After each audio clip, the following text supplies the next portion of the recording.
भारत में पारिस्थितिकी जागरूकता के आंदोलनों ने पर्यावरण संरक्षण और टिकाऊ विकास की दिशा में महत्वपूर्ण भूमिका निभाई है। ये आंदोलन आमतौर पर स्थानीय समुदायों द्वारा शुरू किए गए थे और उन्होंने सरकार की नीतियों पर गहरा प्रभाव डाला। यहाँ भारत के कुछ प्रमुख पारिस्थितिकी आंदोलनों की विस्तृत चर्चा की गई है। चिपको आंदोलन। चिपको आंदोलन सबसे प्रसिद्ध और प्रभावशाली पर्यावरणीय आंदोलनों में से एक है।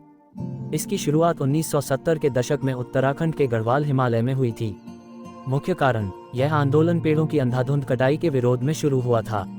स्थानीय ग्रामीणों को वन विभाग द्वारा लकड़ी काटने से रोका गया, जबकि ठेकेदारों को व्यावसायिक उद्देश्यों के लिए जंगल काटने की अनुमति दी गई। कार्यप्रणाली। इस आंदोलन का नाम चिपको इसलिए पड़ा क्योंकि ग्रामीण, विशेषकर महिलाएं, पेड़ों से चिपक कर उन्हें काटने से रोकते थे। प्रमुख नेता सुंदरलाल बहुगुणा, गौरा देवी और चंडी प्रसाद भट्ट इस आंदोलन के प्रमुख नेता थे।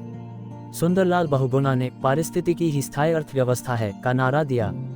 परिणाम, इस आंदोलन ने सरकार को इस क्षेत्र में पेड़ों की कटाई पर प्रतिबंध लगाने के लिए मजबूर किया और इसने पूरे भारत और विश्व में पर्यावरण संरक्षण के लिए एक प्रेरणा का काम किया। नर्मदा बचाओ आंदोलन। ये भारत का सबसे लंबा और सबसे विवादास्पद पर्यावरण और सामाजिक आंदोलन है। इसकी शुरुआत 1980 के दशक के मध्य में नर्मदा नदी घाटी में बड़े बांधों के निर्माण के विरोध में हुई थी। मुख्य कारण, इस आंदोलन का मुख्य उद्देश्य नर्मदा नदी पर बन रहे सरदार सरोवर बांध और अन्य बड़े बांधों के कारण होने वाले पर्यावरणीय नुकसान और बड़े पैमाने पर लोगों के विस्थापन को रोकना था। प्रमुख नेता मेधा पाटकर, बाबा आमटे और लेखिका अरुंधति रॉय इस आंदोलन के प्रमुख चेहरे थे।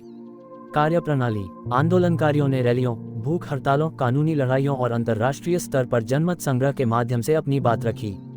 परिणाम, इस आंदोलन ने भारत में विकास परियोजनाओं की योजना बनाते समय विस्थापन और पुनर्वास के मुद्दों पर सार्वजनिक बहस को प्रेरित किया। इसने पर्यावरण प्रभाव मूल्यांकन की आवश्यकता पर भी जोर दिया।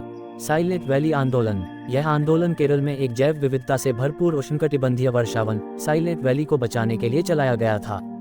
मुख्य कारण, केरल राज्य विद्युत बोर्ड ने कुतिपुझा नदी पर एक जल विद्युत परियोजना का प्रस्ताव रखा, जिससे साइलेंट वैली के प्राचीन वन नष्ट हो जाते। ये वन दुर्लभ पौधों और जानवरों की प्रजातियों का घर था। प्रमुख नेता केरल शास्त्र साहित्य परिषद जैसे संगठनों और कई प्रमुख पर्यावरणविदों ने इस आंदोलन का नेतृत्व किया। परिणाम, इस आंदोलन की व्यापक अपील और वैज्ञानिक तर्कों के कारण सरकार को परियोजना रद्द करनी पड़ी। बाद में 1984 में साइलेंट वैली को राष्ट्रीय उद्यान घोषित कर दिया गया, जो भारतीय पर्यावरण आंदोलन की एक बड़ी जीत थी। अप्पिको आंदोलन। यह आंदोलन चिपको आंदोलन से प्रेरित था और 1983 में कर्नाटक के पश्चिमी घाट में शुरू हुआ। मुख्य कारण, चिपको आंदोलन की तरह यह आंदोलन भी व्यावसायिक उद्देश्यों के लिए वनों की कटाई के खिलाफ था। स्थानीय लोग अपने जंगलों को बचाने के लिए इकट्ठा हुए। कार्यप्रणाली। कन्नड़ भाषा में अप्पिको का अर्थ गले लगाना है। आंदोलनकारियों ने चिपको आंदोलन की तरह ही पेड़ों को गले लगाकर उन्हें काटने से रोका। प्रमुख नेता पांडुरंग हेगड़े ने इस आंदोलन का नेतृत्व किया।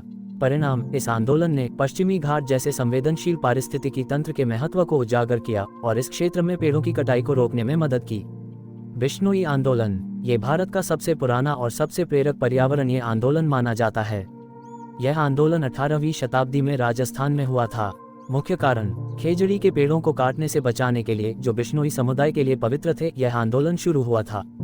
जोधपुर के राजा के आदेश पर उनके सैनिक एक महल बनाने के लिए पेड़ों को काटने आए थे। प्रमुख नेता अमृता देवी बिश्नोई ने पेड़ों को बचाने के लिए अपनी 3 बेटियों और अन्य 363 बिश्नोई लोगों के साथ अपना जीवन बलिदान कर दिया।